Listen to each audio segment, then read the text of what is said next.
We're taking a look at another model of the laser grips from Crimson Trace. This one is the LG 401P4, which just means it's a laser grip for the 1911 pistol. Pretty impressive little grip. This one's in a carbon fiber sort of paint job. And I guess we'll get started. I'm going to take this 1911, just make sure it's empty, and then we'll take its grips off. I should, I guess, mention that we're using a set of Hogues on it right now, which basically are a one-piece wraparound that gives me some finger grips. I'm not much of a 1911 shooter. I do have a 1911 or two just to keep around to learn the manipulations, but not something that I go to. It's not a go-to gun for me, and it's not something that I shoot on a regular basis or anything. So for me, these Hogues were working fine.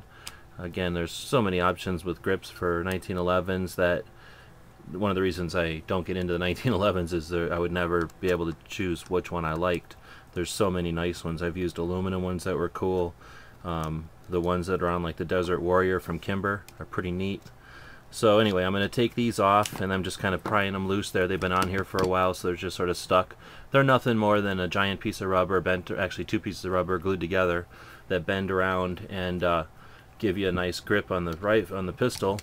You can see 1911, not a lot of frills there when the magazine is inserted with no grips.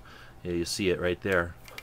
Of course, it'll operate this way, but it would hurt quite a bit because this is going to jab into you, that's going to jab into you, these little posts are going to jab into you. Kind of a neat shot there, though, in case no one's used to seeing what goes on inside of the pistol grip of a 1911. But anyway, let's get back to the grips. The laser grips are very similar to these that I just took off, except that they're harder plastic. They've got the carbon fiber paint job, and they've got this rubber that connects them, which basically the way Crimson Trace works is they've got their computerized guts on both sides, then they've got a battery on both sides, but you only need one battery or the other. Having both batteries is the backup, so once it uses one battery up, it uses the other battery, so it gives you twice as much life. The switch on this one happens to be in the span between the two grips, so it's going to end up being right where a lot of people like it. I personally like it right here underneath the trigger guard. So they just sort of fit into place. They fit over these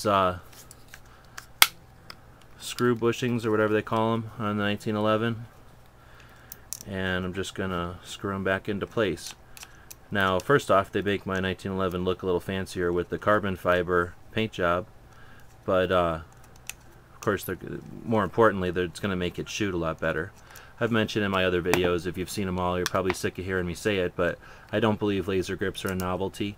I did start out like a lot of people thinking that they were a novelty or an aid for people that weren't good, or even worse, a crutch for people so that they would not learn how to use their regular sights. But as I've been around shooting and been to a lot of classes and opened my mind up a little bit, I've changed my mind, and now I believe that for a lot of reasons, for some real good reasons in fact, I think laser grips are great to have on a pistol. I think that the cheap lasers that kind of just hang out in front here, maybe attached to a trigger guard or something horrible, you know, like we saw, oh, I don't know, the 80s, in the 1980s, you know, those kind of lasers sucked. Maybe that was the 90s even. Those lasers really suck. They won't work in a holster.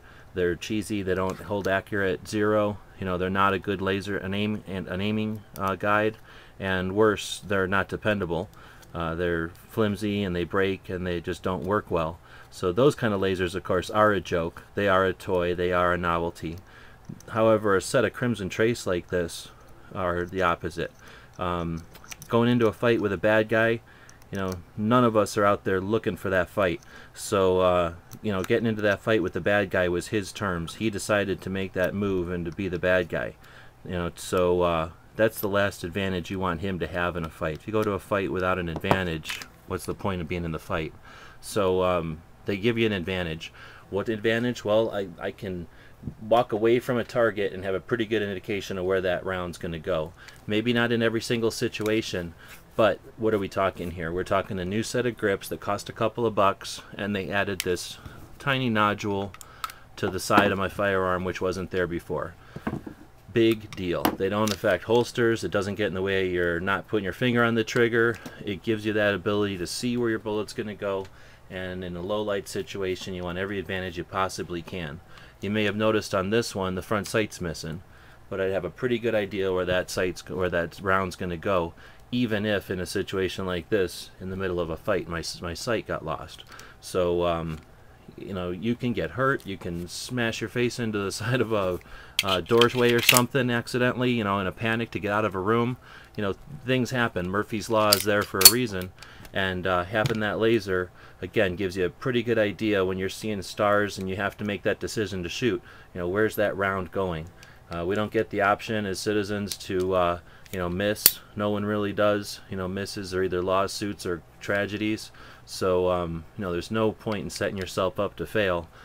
For the cost of a few dollars, you go ahead and you add yourself a set of grips like this, and you've ensured that, you know, you've added one more thing to the list of advantages on your side of a fight. So again, this is Crimson Trace laser grip. As far as durability, you can't beat them. Looks, I mean, come on, they look great. You can get them in another setup where the trigger or the switch for the light is over here, and then they usually are on both sides. It just depends on how you like to engage the laser when you've got them in your hand. So I believe that's just a preference. I'm not an expert on the Crimson Trace. We don't get paid by anybody to say this stuff. We're just doing the reviews of stuff that we think is worth having. The Crimson Trace is definitely in that category. Worth having around, worth using, and worth you know, adding to a pistol, especially if it's a CCW pistol, especially if it's a pistol you're going to risk your life with. Not something that you want to quit shooting. You know, I'm done, I've got my gear, I don't need to practice anymore. Of course, that's not the case. You want to make sure that it's sighted in all the time. You want to make sure that you know how to use it. But definitely an advantage that's worth getting. I guess I'll mention one last thing. There is a switch down here. If for some reason you don't want it to accidentally go on, if you're going to be traveling with it, that basically locks the switch out and saves battery life. It's really easy to just engage again, and you're back on and working. So Crimson Trace laser grip for the 1911.